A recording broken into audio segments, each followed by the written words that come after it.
1 గంట క్రితం మన ఫ్యామిలీ జ్యోతిషుడు ఆంజనేయ శాస్త్రి గారు ఫోన్ చేశారు. మీతో ఏదో ముఖ్యమైన విషయం చెప్పాలన్నారు. మీరు ఇంట్లో లేరని తెలిసి ఆ విషయం నాతో చెప్పారు. ఏంటా విషయం?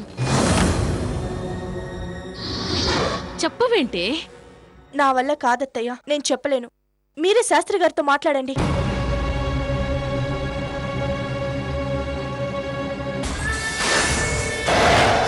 శాస్త్రి గారు, నేను వసుంధరాదేవిని. అమ్మా నమస్కారం.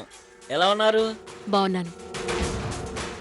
ఏదో ముఖ్యమైన విషయం మాట్లాడాలన్నారట. ఏమిటండి అది? అదేనమ్మా, మీ కోడలి గారి జాతకం క్షుణ్ణంగా పరిశీలించాను.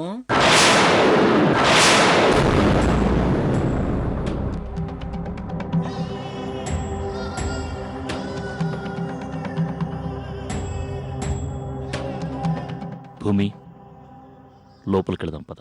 ఆగండి ఆగండి ఆగండి బాబు, అలా వెళ్ళకూడదు. దిష్టి తీయాలి. చాలా తతంగా ఉంటుంది. అమ్మని రాణి బాబు. అసలు ఏమైందో ఏమో, నేను వెళ్ళి అమ్మని పిలుచుకొస్తాను. బాబు, తొందరపడి మాత్రం లోపల రాకండే, అమ్మ బాధపడుతుంది. 1 నిమిషం. చెప్పండి. ఆమె జాతకంలో చిన్నపాటి దోషం ఉంది.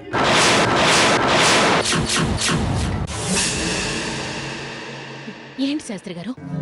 అవునమ్మా, అమ్మాయి జాతకం ప్రకారం ఈ రోజు నుండి 1 నెల రోజుల పాటు తను అత్తగారి ఇంట్లో ఉండడం అంత మంచిది కాదు.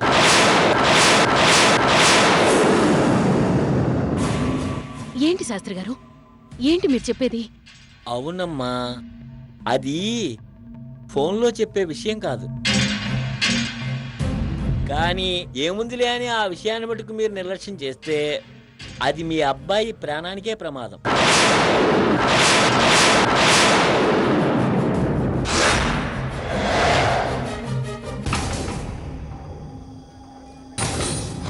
జాగ్రత్తమ్మా, గుర్తుంచుకోండి. నేను వచ్చినప్పుడు మిగతా విషయాలన్నీ వివరంగా మీకు వివరిస్తాను. ఉంటానమ్మా, నమస్కారం.